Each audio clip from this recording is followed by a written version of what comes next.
Alright, everybody, I got a very interesting critical thought for today. I want to talk about some of my least favorite game systems in design. As someone who has played more games than I can remember at this point, I have seen just about everything.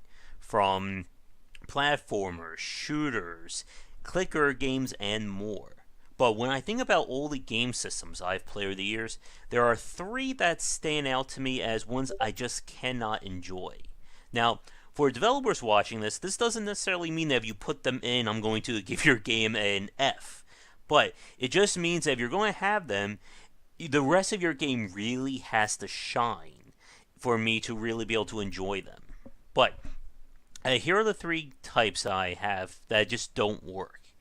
The first one is durability in games. And durability systems usually fall into two categories, and they're typically seen in RPG and or survival-based games. The common form of durability is that you use an item or weapon enough to the point that it will break, and then your only choice is to repair it to get it back to functionality. Now, many open world games take this a step further, and what they do is once the item has ran out of durability, it's destroyed, forcing you to recreate or essentially build another one if you have the resources. Now, durability systems have been in a lot of games, from Diablo 2, the Dark Souls series, Breath of the Wild, survival games like Don't Starve, The Long Dark, and many more. But regardless of where they're in and how they're implemented, I just don't like them for a few big reasons. The big one is that they really encourage hoarding in game design, and we've talked about hoarding before. That is the idea of holding on to items or equipment or resources for that mythical time when you absolutely need to use them, instead of making life easy for you in the present. And durability is a very big cause for hoarding, because if you know that item A or B only has a limited number of uses or will break, you're not going to use it. And this can be very troubling for action-based games where your best weapons or best gear you're not going to use. This is something that I ran into quite frequently with The Legend of Zelda Breath of the Wild, where it felt like all my gear was made out of cardboard. Even the super advanced, techno-future laser swords and gear that the Guardians use. I couldn't even get through more than like 2 fights without a piece of gear breaking. Now, the other problem is, or the other reason why durability systems are used is, there's 2 reasons why they're used. The first one is they're meant to be a limiter. They don't want you to use your best gear 100% of the time, because then you're not going to experiment. The second reason why they're not used is to prevent sustainability, or hitting that point of being sustainable. This is typically seen in survival games where they don't want you to hit a comfort zone. They always want you to be in that period of, where am I going to get my next meal, or how am I going to repair my stuff? The problem, though, and the second issue that I have with durability systems, is that they tend to make the game very repetitive. And this goes back to the survival genre. Typically, in a lot of survival-based games that are built on durability systems, you're always going to be in that closed gameplay loop of needing to gather basic resources. And the open world genre is a big example of that, which we'll come back to in the next part. But in survival-based games, what typically happens is that the types of stuff that you're going to make or use can be categorized by tiers based on what resources they need. And what makes the durability system so frustrating is that it basically puts an endless need on tier 1 resources.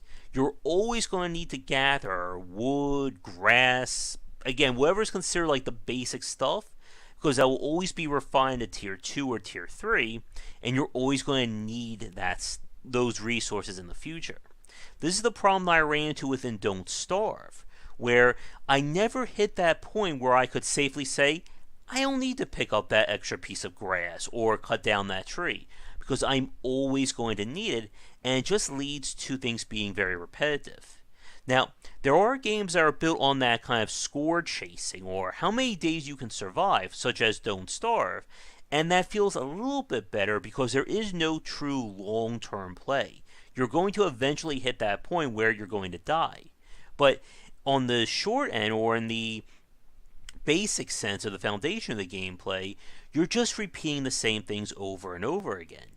This is one of the reasons why Subnautica worked so well for me, by the fact that there was no durability. Outside, of course, of your crafts running out of health, once I build a tool, it's mine for the remainder of the game. And not only does that feel great, but it also gives that sense of progress.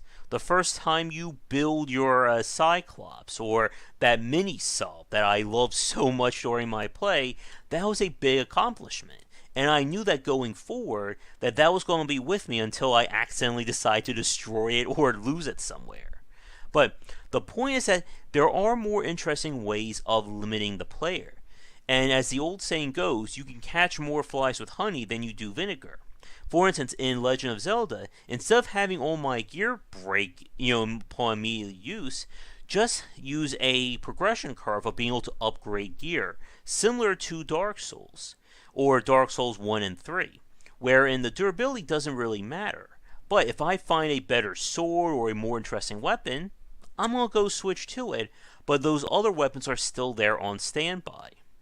Now, with that said, though, there has to be more interesting ways of handling durability. I'm curious for you folks watching if you can think of ways to kind of soften the blow of that system.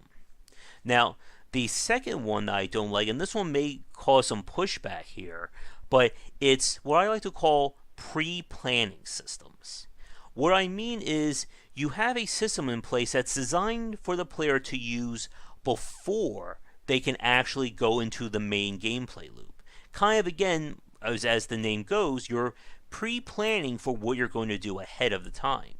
Now, some examples would be the cooking system in Breath of the Wild, setting up potions or drinking them in the Witcher series, or, like I said a few minutes ago with the open world genre, having to craft arrows or ammo or potions or anything that basically stops you from the core gameplay loop, and then you go right back to it. I am not a fan of this simply because I like to be in the moment. As I've said before, I don't want to leave the core gameplay loop of your title unless we're doing something very specific for a few minutes and then we're going to return back to it, such as gear comparisons in an ARPG, some kind of crafting minigame that is there just for like a few bits. But having to stop the game and then keep going back and forth, it just annoys me. And more importantly, it also creates the same kind of hoarding syndrome that we just talked about. That I'm going to have to stop and craft every imaginable potion or healing I'm going forward because what happens if I need that in the next few minutes?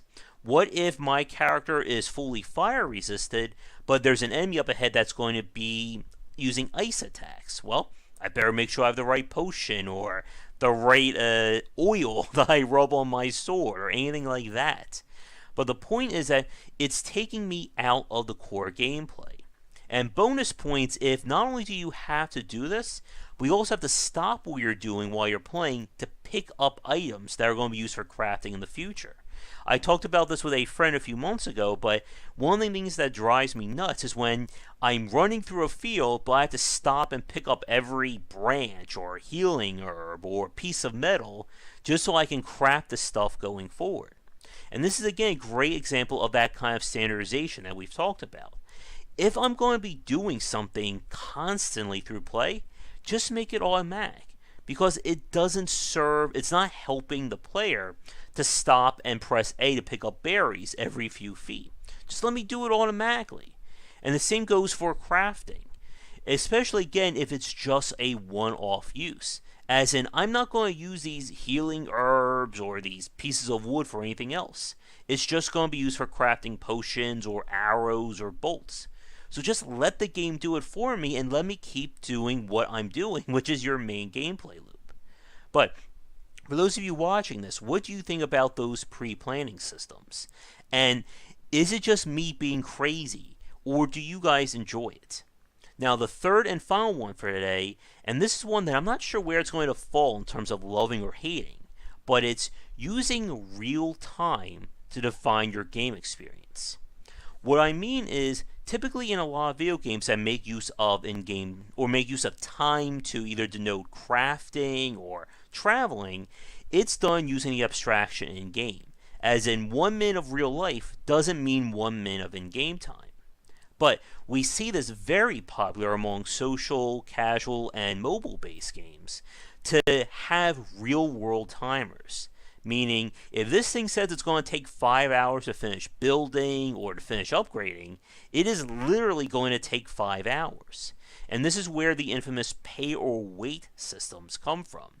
Because what they're saying is, do you want to wait 5 hours for this to go through?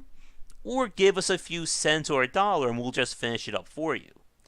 This kind of stuff drives me crazy in games, especially, like I just said, when you add an in-game monetization option to circumvent it. Now, another part of this is when games are built on having to revisit a game constantly throughout the day. When I played Marvel Puzzle Quest for I think it was like 2 or 3 months, they had tournaments where you could be attacked in real time, and if you didn't defend yourself or kept playing to overcome that, you could lose all your ratings and ergo lose all your progress and rewards. And basically, anyone who played the game during that time knew that the last hour of a tournament was when all the top players are going to get hit hard by people challenging them and trying to lower their ELO rating. And what they did was introduce payable or buyable shields that prevent people from attacking you. And like I said, that is very skeevy. When you know there's a problem, but you introduce a buying option or a microtransaction option to try and temper the blow or soften it. Now, another thing that I don't like is keeping with this, is when games will implement essentially the game plays itself when you're not playing it. As in, if you don't check back throughout the day, characters may die, buildings may get raided, stuff like that. Now, I know there have been other games that have done this, especially in the MMO genre, but the one that killed me was State of Decay 1. State of Decay was a very interesting, almost a survive the zombie apocalypse one day at a time kind of game. But what they did was, if you didn't check back daily or every few days, your settlement would get damaged, people would die, and it just forced you to play the game not on your schedule. And that's the big reason why I don't like these systems. Because for myself, when I play these games, I dedicate chunks of time to them. When I sit down and play Payday 2 or Vermintide 2 or any game that I'm spotlighting or wanting to play, I just dedicate like 40 minutes to an hour, and then I don't touch that game again until I feel like it. But having the game tell me that I have to play at a specific time just doesn't work. And for any older gamers watching this, you probably will nod your head with this. Because when we have daily life and work and stuff to do, we don't necessarily have the time for a game to say, hey, log on and make sure that your town doesn't get attacked, or that you need to finish crafting a piece of gear. But this one, like I said, I'm not sure what you guys think. Do you like it when real world intersects with in-game time? But that's going to do it for today's critical thought. Again, this isn't me, getting too philosophical, but these are 3 systems that I just cannot enjoy. And I've yet to find a game that makes me, flat out love them. Like I said in my Breath of the Wild piece, this is one of the reasons why the game is so exhausting to me to play, because it features 2 of those 3 systems, pre-planning and durability. And it just makes it a lot harder for me to enjoy. So for you guys watching this, what do you think? What game systems can you just not get around, no matter how great the game is otherwise? Let me know in the comments below, and also let me know how I'm sounding volume-wise, because I'm trying to tweak OBS to get it just right. Am I coming in too loud, or am I coming in too low? let me know as well. But otherwise, thanks for watching today's Critical Thought. If you'd like to suggest a topic for a future piece, let me know in the comments below. But otherwise, I will see you all for our next video or stream here on the Game Wisdom channel. Before we get to the credits, just wanted to give a quick thank you and shout out to the supporters over on patreon.com/GWBycer. Thank you so much for watching this video. If you enjoyed it, be sure to like and subscribe to the channel. Check back around 10 Eastern for regular streaming. If you'd like to suggest games for me to cover or topics to talk about, let me know in the comments below. For a collection of my writings as well as weekly podcasts on design, check out game-wisdom.com. To support the Game Wisdom Patreon, you can find us on there on patreon.com/GWBycer.